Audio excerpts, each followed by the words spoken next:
எல்லோருக்கும் வணக்கம். உலக மகளிர் தினத்துக்கு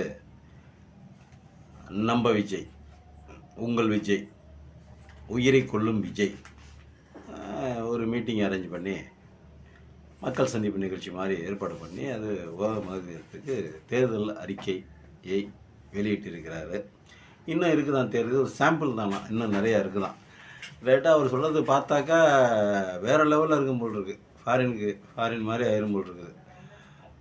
அநேகமாக அடுத்து அவர் ஆட்சிக்கு வந்தாருனாக்கா அடுத்த 5 ஆண்டுகளில் நாடு வந்து தமிழ்நாடு பிச்சை எடுக்குமா இல்லை அமெரிக்கா மாதிரி ஆயிருமா அப்படிங்கிறது அவர்கிட்ட தான் இருக்குது அந்த மாதிரி முடிவெல்லாம்.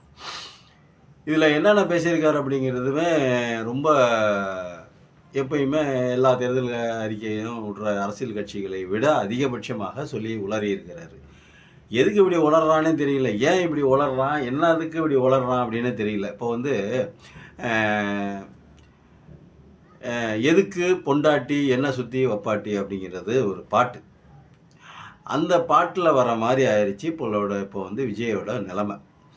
ஒரு பொண்ணு வந்து என்ன சொல்லுது, எவ்வளோ அக்கா இருக்கோம், எவ்வளோ தங்கச்சி இருக்கிறோம், ஏன் நாங்கள் பொண்டாட்டியே கூட இருக்கிறோம் அப்படின்னு சொல்லிட்டு ஒன்று சொல்லுது பொண்ணு. இரண்டாவது என்ன சொல்லுது அப்படின்னா, இன்னொரு பொண்ணு, குப்பை பொறுக்கிறவன் 4 பொண்டாட்டி வச்சுருக்கிறான், தெருக்கூட்டுற பொம்பளை 4 பேர்த்த 5 பேர்த்த வச்சுருக்குது.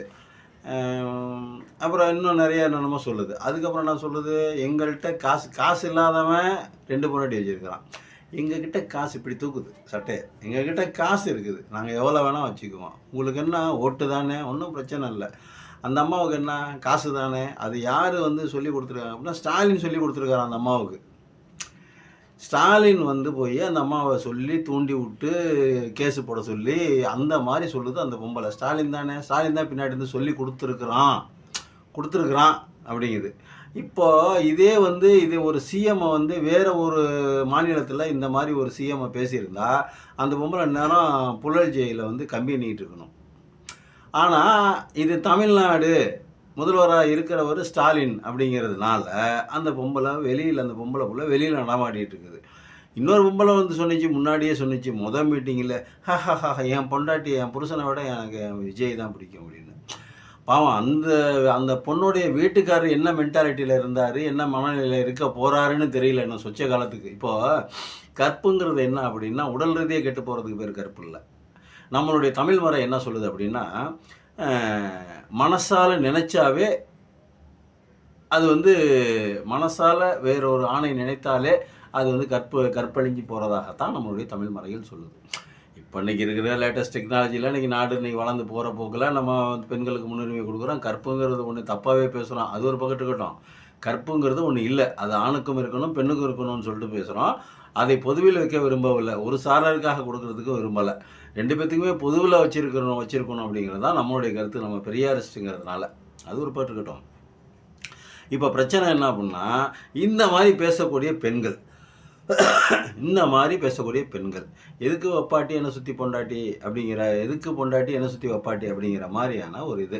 இந்த இவ்வளவு நிகழ்வுகள், இவ்வளவு கந்தரகோலங்கள், இவ்வளவு கூத்து நடந்துக்கிட்டு இருக்கும்போது இவர் என்ன பண்ணுறாரு, ஒரு நடிகையை வந்து தன்னுடைய, அதாவது பட்டு வேட்டி பட்டு புடவை சகிதமாக, அதாவது தம்பதியரை போலவே அந்த அம்மாவை கூட்டிகிட்டு ஒரு கல்யாணத்தில் போய் அரேஞ்ச் பண்ணுறாரு. அந்த கல்யாணத்தில் போகிறாருன்னு வைங்க. இப்போ பார்க்குறவங்க என்ன நினைப்பாங்க, வீட்டில் ஒரு மனைவி இருக்காங்க, அந்த மனைவி கேஸ் கொடுத்துருக்காங்க, கேஸு ட்ரையலுக்கு வரப்போகுது, அது வரும். இப்போ இது வேணால் அப்போ 100 பொண்ணோட ஒரே காரில் போய் இறங்கி போகிறாங்க அப்படின்னு, அந்த பொண்ணுக்கும் அந்த பிரச்சனைக்கும் தான் அந்த அவருக்கும் தான் பாலான உறவுகள் இருக்குது அப்படின்னு தான் அந்த அம்மா வந்து குற்றம் சாட்டுறாங்க அவருடைய மனைவி. இப்படி இருக்கிற ஒரு இதில் வந்து நீ அந்த பொண்ணையே அவர் கூட்டிகிட்டு போகிறான் அப்படின்னா, அப்போ அவனுடைய மென்டாலிட்டி என்ன இருக்குது அப்படின்னா, இத்தனை லட்சம் பேர் ரசிகர்கள் இருக்காங்க, ரைட்டு, இவ்வளவு பேர் நமக்காக ஓட்டு போடுறதுக்கு இருக்காங்க, நம்ம எலெக்ஷனில் நிற்க போகிறோம், ஓட்டு வாங்க போகிறோம், கட்சியை ஆரம்பிச்சிட்டோம், ஓட்டுக்காக போய் மக்களில் நிற்க போகணும். அப்படி இருக்கிற ஒரு காலகட்டம், ஒரு சூழ்நிலையில் நீ அந்த கூற்றுக்கு உண்மையாக இருப்பதை போல் இன்னொரு மனைவி, ஒரு அச்சம் வேணாமா? இப்போ நீங்களே இருக்கீங்க, யாராவது நம்மளை தப்பாக பேசிட்டாங்க அப்படின்னா, ஐயோ நம்ம இமேஜ் ஸ்பாலாயிருமே, அதனால் நம்ம என்ன பண்ணலாம் அப்படின்னாக்கா, வேணாமா அதெல்லாம் நம்ம சீக்கிரட்டாக வச்சுக்கலாமா, அதெல்லாம் வந்து பொது இடங்களில் வேணாமா அப்படின்னு சொல்லிட்டு தானே சொல்லுவோம். அதாவது யாருன்னே தெரியாத நம்மளே அப்படி தான் யோசிக்கிறோம். ஆனால் உலகம் பூரா பிரபலமான ஒரு நடிகர், கேரியரின் உச்சத்தில் இருந்து வந்தவர், 300 கோடி ரூபா 500 கோடி ரூபா சம்பளத்தை விட்டுட்டு வந்தவர், தமிழ்நாட்டினுடைய சூப்பர் ஸ்டார் அப்படின்னு அவராக சொல்லிக்கிறவர். அவர் நடித்த முக்கால்வாசி படங்கள் ஃப்ளாப்பு தான். அவர் நடித்த ஒரு 20% படம் தான் ஓடிருக்கு. முக்கால்வாசி படம் ஃப்ளாப்பு. ஆனாலும் தனி உச்ச நடிகன் அப்படின்னு சொல்கிறாரு. கேரியரின் உச்சத்தில் இருந்துட்டு வந்தேன் அப்படின்னு சொல்லுவார். இதெல்லாம் இருக்கட்டும், அதெல்லாம் ரைட்டாக, அதெல்லாம் அவனுடைய தொழில் அவன் இருக்கட்டும். அவ்வளோ பெரிய ஆளாக இருக்கிற நீ இன்னொரு பெண்ணோட பர்டிகுலராக இவ்வளோ பிரச்சனை இருக்கும்போது பொது இடங்களில் தோன்றுறது தவறு இல்லையா? தமிழ்நாட்டுக்கு ஒரு மாண்பு இருக்குது, ஒரு மரபு இருக்குது. தமிழ்நாட்டில் இன்னும் கூட்டு குடும்பம் இருக்குது. எல்லா நாட்டிலையுமே பார்த்தீங்கன்னா, இப்போ இங்கிலீஷ்லேயே எடுத்துக்கங்களேன், அவங்க அங்கிள் தான். அப்பா அம்மா, ஃபாதர் மதர், அப்புறம் சிஸ்டரு, அப்புறம் அங்கிள் தான். அங்கிள்னு அதை தாண்டினா எல்லாத்தையுமே அங்கிள் தான் சொல்கிறாங்க. அப்புறம் பார்த்தீங்கன்னா கசின் அப்படிங்கிறாங்க. கசினை யாருக்கு சொல்லணுங்கிறது இன்னும் நமக்கு தெரிய மாட்டேங்குது. அங்கிள்னு யாராரு சொல்ல, சித்தப்பாவே அங்கிள் தான் கூப்பிட்றாங்க, பெரியப்பாவையும் அப்போ தான் அங்கிள் தான் கூப்பிட்றாங்க. ஆனால் தமிழ் மொழியில் மட்டும்தான் எல்லாத்துக்கும் பிரித்து, தமிழ் மொழி தான் உலகத்திலேயே முதலாக உறவை வழங்கியதுன்னு சொல்லுவாங்க. உறவுக்கான சொற்களை வழங்கியது தமிழ் மொழி தான். அம்மா, அப்பா, சித்தி, பெரியப்பா, சித்தப்பா, மாமா, மாமனார், மாமி, அத்தை. மாமி நம்மளுடைய லாங்குவேஜில் அத்தை. இந்த மாதிரி உறவுகளை வழங்கியது தமிழ் சொற்கள் தான். பிரித்து ஒன்றுக்கும் ஒரு தமிழில் தமிழ் எப்பயுமே அப்டேட் ஆகிட்டே இருக்குன்னு வச்சுக்கோங்க. அது ஒரு பக்கெட்டு. எவ்வளவு வார்த்தைகள் வந்தாலும் நம்ம அப்டேட் ஆகிட்டே இருக்கும். தமிழுடைய பழக்கம், தமிழினுடைய சிறப்பான பழக்கம் அது அப்படின்னு வச்சுக்கோங்க. இதுவும் இன்னும் அப்டேட் ஆகிட்டே தான் இருக்கிறோம் தமிழ் மொழி. அதுக்கு ஏதாவது ஒன்று கண்டுபிடிச்சிக்கிட்டே இருப்பாங்க. பியூர் தமிழாக இருக்கும். அது ஒரு பக்கத்துக்கிட்டோம்.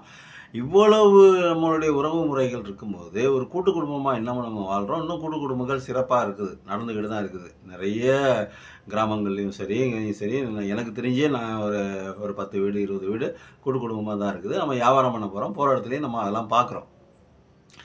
இப்போ காசு இருக்கிறவன் எத்தனை பொண்டாட்டி வேணாலும் வச்சுக்கலாம் அப்படிங்கிற மாதிரி ஒரு தாட்டு வரும்போது, நாளைக்கு இந்த குடும்பம் எந்த மாதிரியான சூழ்நிலைக்கு போகும்? இப்போ இவன் இருக்கிறான் அப்படின்னா இவனுடைய ரசிகர்கள் என்ன வேண்டாம்? இப்போ தாயை போல பிள்ளை நூலை போல செய்யலாம் அப்படிங்கிற மாதிரி தான் நம்ம யோசிக்க வைக்குது. இப்போ ஒரு தலைவன் எப்படி இருக்கானோ அவனை மாதிரி தானே அந்த ரசிகர்களும் இருப்பாங்க. ஒரு தலைவன் இருக்கான், அவன் அப்பாட்டி வச்சிருக்கிறான் அப்படின்னு வச்சுக்கணும். பேச்சுக்கு தானே. இப்போ நான் அப்பாடி வச்சிருக்கான்னு நான் சொல்ல வரல. இது உண்மை பொய்ங்கிறது கோர்ட்டு தான் முடிவு பண்ணும். வச்சுக்கிறான் அப்படின்னா அவனுக்கு கீழே இருக்கிற தொண்டனும் அப்படி தானே பண்ணுவான். அப்போ அவனும் அப்படி தானே அவனுடைய மனைவியை கொடுமைப்படுத்துவான். இப்போ அவனுக்கு ஒரு பொண்டாட்டி இருக்குது. அந்த பொண்டாட்டி என்ன பண்ணோம் அப்படின்னாக்கா, அந்த பொண்டாட்டி அப்படி தானே நினைக்க சொல்லும். நம்ம ஏன் ஒருத்தனோட மட்டும் வாழணும்? இவனே வேறொரு பெண்ணோட வாழும்போது நம்ம ஏன் இன்னொன்று பார்க்கக்கூடாது அப்படிங்கிற மாதிரி ஒன்று தோணுதா?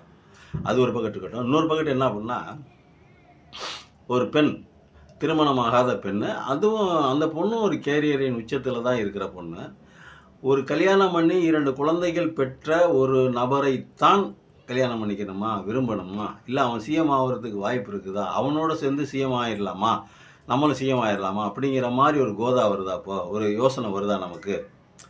இப்போ இவனோட சேர்ந்தா நம்ம சிஎம் ஆகிடலாம், வாய்ப்பு இருக்குது. இப்போ ஏப்ரலில் இதை கட்சி தொடங்க புதுசாக அந்த அம்மாவுக்கு ஒரு பதவி கொடுக்க போகிறதா சொல்கிறாங்க.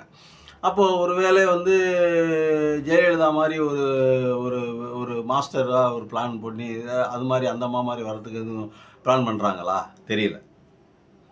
இப்போது சரி, இன்றைக்கி முதல்வராக வர்றதுக்கு வாய்ப்பு அது மாதிரி சொல்கிற ரைட்டு. நாளைக்கு பிஎம் ஆகணும்னு வச்சுக்க. அப்போ யார் பிஎம் ஆகுறாங்களோ அவர் கூட போய் அந்த அம்மா சுற்றுமா? இல்லை, நமக்கு புரிய மாட்டேங்குது எப்படின்னு.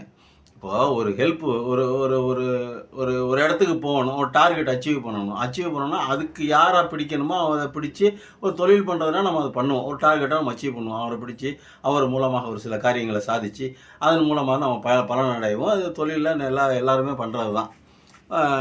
சாதகமாக இருக்கும், அவங்களுக்கும் ஒரு பிரயோஜனமாக, நமக்கும் ஒரு பிரயோஜனமாக இருக்கும். இப்போ அந்த அம்மா பண்ணணும்னு நினைக்குதா? இப்போ நாளைக்கு சரி, ஒரு சீஃப் மினிஸ்டராக ஆயிடுச்சு, டெபுட்டி சிஎம் ஆயிடுச்சு, பெண்களுக்கான முதல்வராக ஆயிடுச்சு, அது ஒரு பக்கத்து இருக்கட்டும்.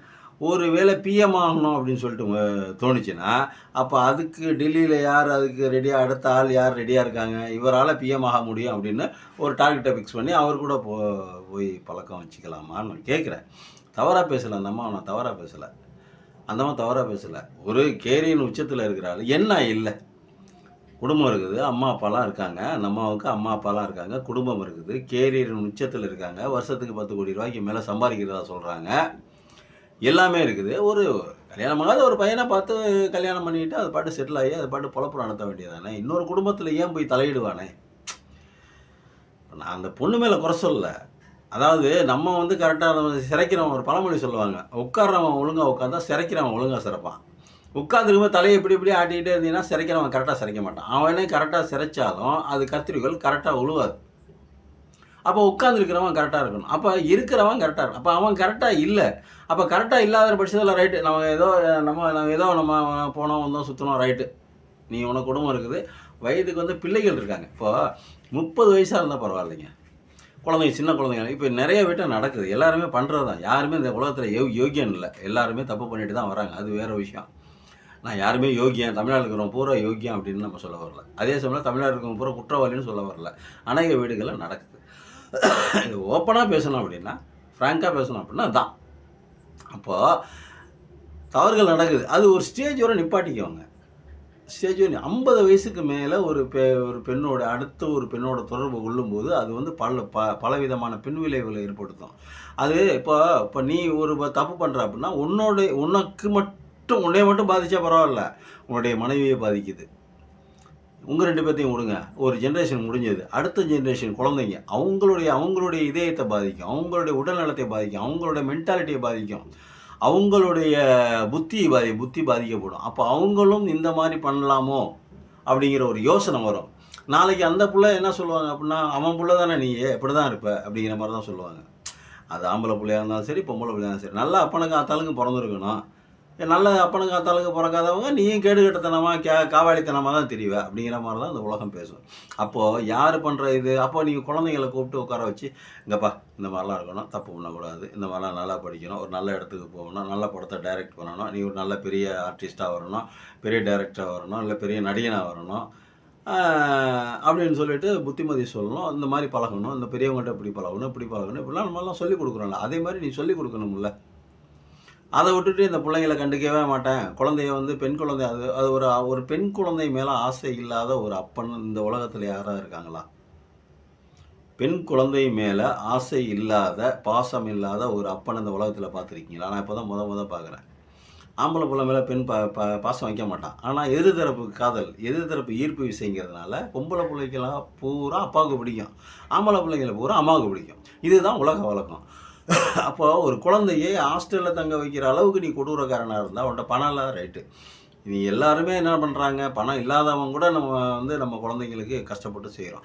ஆனால் பணம் இருக்கிறவர்கள் தன்னுடைய குழந்தையை ஹாஸ்டலில் இருக்குது, தங்கியிருக்குது, ரூம் எடுத்து தங்கியிருக்குது அப்படிங்கிறது எவ்வளோ பெரிய கொடுமையான ஒரு விஷயம். அப்போ இவ்வளோ பணம் சம்பாதிச்சு என்ன புண்ணியம், நீ இவ்வளோ பெரிய வாழ்க்கை வாழ்ந்து என்ன புண்ணியம், ஊர் உலகம் தூற்றாதான் அந்த பெண் குழந்தை என்ன மனநிலையில் இருக்கும், அந்த ஆண் குழந்தை என்ன மனநிலையில் இருக்கும், மனைவி என்ன மனநிலையில் இருக்கும், இதை பற்றிலாம் யோசிக்கிறது இல்லையா? எதை பற்றியுமே யோசிக்க மாட்டேன், நான் வந்து என் வேலையை பார்ப்போம். அது என்ன சொல்கிறேன், நீங்கள் இப்போ ஒரு பிரச்சனை வந்துட்டு இருக்குது, அந்த பிரச்சனைக்காக நீங்கள் ஒன்றும் ஹர்ட் ஆகாதீங்க. அது வந்து நீங்கள் ஹர்ட் ஆகிற அளவுக்கு அது ஒரு பெரிய ஒருத்தான மேட்ரு இல்லை, அதை நான் பார்த்துக்கிறேன். நீங்களும் நானும் சேர்ந்து மக்கள் பிரச்சனையை மட்டும் பார்ப்போம் அப்படின்னா, இப்போ நீ வந்து சரியாக இருந்தால் தானே மக்கள் பிரச்சனையை பற்றி யோசிக்க முடியும். உன்னுடைய மென்டாலிட்டி தவறாக இருக்குது. உன்னை பார்த்து தான் உன்னுடைய ரசிகர்கள் தெரிஞ்சுக்கிறாங்க, தெளிவாயிடுவாங்க. அப்போ நீ நல்லது செஞ்சால் உன் ரசிகர்கள், உன்னுடைய தொண்டர்கள் நல்லது செய்வாங்க, நல்லது நடக்கும். நீ கெட்டது செஞ்சால் உன் தொண்டர்களும் அவர்களும் கெட்டது செய்யறதுக்கு தானே வாய்ப்பு அதிகமாக இருக்குது. அப்புறம் எப்படி உன்னால் நாட்டை நல்லா பார்த்துக்க முடியும்? இவன் கொடுத்த தேர்தல் அறிக்கைலாம் வேணாம், மாதம் 2000 தரான் பெண்களுக்குங்கிறான், 15,000 வருஷத்துக்கு 15,000 தராங்கிறான், தங்க மோதிரம் போடுறாங்கிறான், கல்யாணம் பண்ணிட்டு போகிற பொண்ணுங்களுக்கு தங்க மோதிரம் போடுறாங்கிறான், இலவச பஸ்ஸுங்கிறான், எந்த பஸ்ஸில் வேணாலும் ஏறிக்கலாம், எங்கே வேணாலும் போய் ஏறிக்கலாம், பெண்களுக்கு முற்றிலுமாக இலவச பஸ்ஸு அப்படிங்கிறான். இந்த மூலையில் ஏறி கன்னியாகுமரியில் ஏறி சென்னையில் போய் இறங்கிக்கலாம், இந்த கடைசியில் ஏறி இங்கிட்டு வந்து இறங்கிக்கலாம் அப்படிங்கிறது தான் இவனுடைய தாட்டாக இருக்குது. நீ அரசியல் இப்போ நீ என்ன வேணால் பண்ணிக்க, நீ தேர்தல் அரசியலுக்கு வந்துட்ட, நீ அரசியலில் நிற்க போகிற, நீ என்ன வேணால் உளறிக்க, அது வேறு விஷயம். நீ ஆட்சியில் வந்து உட்கார்ந்ததுக்கப்புறம் அதை சமாளிக்கக்கூடிய திறமை வந்து ஒன்ட்ட இருக்குது, இவ்வளோ பணத்தை கொடுக்குறது ஒன்ட்ட இருக்குது. அது ஒரு பக்கம் இருக்கட்டும். இவ்வளவு பிரச்சனை இருக்கும்போது நீ சிஎம் எதுக்கு பேசுகிற? உன்னைய வந்து சிஎம் இது வரைக்கும் ஏதாவது ஒரு வார்த்தை சொல்லியிருக்காரா? உன்னை பற்றி ஏதாவது பேசியிருக்காரா? அவரோட டார்கெட்டு பிஜேபி அப்படின்ட்டார். அவரோட டார்கெட்டு எடப்பாடி அப்படிங்கிற மாதிரி அவர் போயிட்டார். உன்னைய பற்றி ஒரு சிறு துரும்பு பேச்சு, ஒரு சின்னதாக ஒரு வேர்டு இது வரைக்கும் பேசியிருக்காரா? நீ எதுக்கு ஸ்டாலின் எடுத்து பேசுகிற? போடுற பட்ஜெட்டில் 20% சிஎம் எடுக்க போகுது அப்படின்னா, அவர் என்ன சொல்கிறான் அப்படின்னா, அரசுக்கு நம்மலாம் வரி கட்டுறோம், ஆனால் அரசே வந்து சிஎம்க்கு வரி கட்டுது. அதுவும் ஸ்டாலின் சார் வேறு. முதல்ல அங்கிள்னு கூப்பிட்டான், இப்போ ஸ்டாலின் சார் அப்படிங்கிறான். ஏன்னா அங்கிள் கூப்பிட்டதுக்கெல்லாம் கழுவி ஊற்றுனாங்கல்ல, கொழுப்படுத்து பேசாரான்னு சொல்லிட்டு கழுவி ஊற்றுனோம்ல, அதே மாதிரி இப்போ ஸ்டாலின் சார் அப்படிங்கிறான். ஸ்டாலின் சார்னு சொன்னாக்கா அது கரெக்டாக வந்துடுமா? 20% உன் மேலே அவதூறு வழக்கு போட்டு உன்னை தூக்கி உள்ளே வச்சா என்ன கோர்ட்டில் தண்டனை வாங்கி கொடுத்தா நீ என்ன பண்ணிடுவா நீங்கள்? இது வரைக்கும் உன் பேச்சு தான் ஒரு பேச்சு பேசியிருக்காங்களா? திமுககாரங்க யாராவது பேசியிருக்காங்களா? பேச விட்டுருப்பாரா? திமுககாரங்க எப்படி பேசுவாங்கன்னு தெரியும். நீ ஒத்தாள் பேசுகிற திமுக எத்தனை பேர் பேசுவான் தெரியுமா? எப்படியாப்பட்ட பேச்சாளர்கள் தெரியுமா? எதுவுமே தெரியாமல் என்னமோ நான் வச்சது தான் சட்டம், இந்த நாடே என்னது தான், இந்த சீமான் அப்படி தான் சொல்லிட்டு இருப்பான், இந்த நாடே என்னது தான், இந்த நாடு எனக்கு மட்டும்தான் சொந்தம், வேறு யாருக்கும் சொந்தம் இல்லை அப்படிங்கிற மாதிரி. என்னமோ நீ மட்டும்தான் இந்த எலெக்ஷனில் நிற்கிற மாதிரி, வேறு யாருமே நிற்காத மாதிரி. நாங்கள் மற்ற வேட்பாளர்கள்லாம் பங்களாதேஷ்லேயும் வங்காளதேசத்துலேயுமா போய் நிற்க போகிறாங்க? இங்கே தானே தமிழ்நாடு தான் நிற்பாங்க. பேச்சு பேசுறதுக்கு ஒரு நியாயம் வேணாம்மா? எதுக்கு எடுத்தாலும் சிஎம் 20% சிஎம், 10% வந்து மந்திரிகளுக்கு எல்லாத்துக்கும் போகுது, எம்எல்ஏக்களுக்கு போகுது, கட்சிக்காரங்களுக்கு போகுது. இதுக்கெல்லாம் என்ன ஆதாரம் இருக்குது? கேஸ் போடு. நீ ஒரு சரியான உண்மையுள்ள, அதாவது நேர்மையுள்ள ஒரு ஆணாக இருந்தால், ஆண்மகனாக இருந்தால் நீ கேஸு போடு. 20% ஸ்டாலின் குடும்பத்துக்கு போகுது, 10% வந்து இதுக்கு போகுது, அப்போ 30% கொள்ளையடிக்கிறாங்க, இதுக்கு நீங்கள் நீதிபதிகள் கேட்க மாட்டீங்களா அப்படின்னு சொல்லிட்டு ஒரு கேஸை போடு. வாதாடுவோம். வாதாடி தண்டனை வாங்கி கொடு அவங்களுக்கு. அதுக்கு யோகியதை இல்லைல்ல, கேஸ் போட மாட்டேன். கேஸ் போட்டால் ஆதாரங்கள் கொடுக்கணும். இதே மாதிரி தான் சிபிஐட்ட போய் நான் வந்து கரூரில் நடந்ததுக்கு அவங்க தான் காரணம்னு சொல்லிட்டு சொன்னேன். அவங்க உடனே தூக்கி வச்சு குடையிறாங்க. இது வரைக்கும் திமுகலேருந்து யாரையா கூப்பிட்டு விசாரிச்சிருக்காங்களா? இல்லை. அப்போ என்ன, அதில் என்ன முகாந்திரம் இருக்குது? நீ தான் எல்லா தப்புக்கும் காரணம் அப்படிங்கிற மாதிரி முகாந்திரம் இருக்குது. 2 நாள் சிபிஐ விசாரித்ததுக்கே கதிகலங்கி போய் உட்காந்துருக்குற. அவங்க மிஸ்ஸாவை பார்த்துட்டு சைலண்ட்டாக சத்தமெல்லாம் உட்காந்துருக்குறாங்க. எதுக்கு உனக்கு தேவையில்லாத பேச்சு உனக்கு இதெல்லாம்? மக்களாகிய நாம் சிந்திக்கவில்லை என்றால், இவனை மாதிரி ஒரு ஆள்கிட்ட நாட்டை கொடுத்தோம்னா, இவனை மாதிரி ஒரு ஆள் வந்தானாக்கா, பிஜேபியை எதிர்த்து ஏன்னு கேள்வி கேட்கக்கூட, என்னுடைய படத்திற்கு ஏன் சென்சார் சர்டிஃபிகேட் தரவில்லை அப்படின்னு கேட்குறதுக்கு கூட பயந்துக்கிட்டு இருக்கிற ஒருத்தன்ட்ட போய் பிஜேபியை லேசாக ஊறுகா மாதிரி தொட்டுக்கிறதுக்கு கூட நான் முடியாத இவனை மாதிரி ஆளுங்கள்ட்ட நாட்டை கொடுத்துட்டோம் அப்படின்னா, இந்த நாட்டினுடைய நிலை என்னாகும், நம்ம வருங்கால சந்ததியினுடைய நிலை என்னாகும், குழந்தைய பெற்று வச்சிருக்கிற அம்மா அப்பாலாம் நல்லா யோசிப்பாங்க இனிமேல். ஐயோ என்னடா இவன் விஜய் ரசிகர்கள்லாம் இப்படி இருக்காங்க, நாங்கள் 4 பொண்டாட்டி வச்சுக்குவோம், காசு எத்தனை பொண்டாட்டி வேணாலும் வச்சுருக்கோம் அப்படின்னு சொல்லுது ஒரு பொம்பளை பிள்ளை சொல்லுதுன்னா, இந்த நாட்டில் இருக்கக்கூடிய விஜய் ரசிகைகள் இருக்காங்கல்ல, அவங்களுடைய அம்மா அப்பாவோட மனநிலையை கொஞ்சம் யோசிச்சு பாருங்கள். வணக்கம்.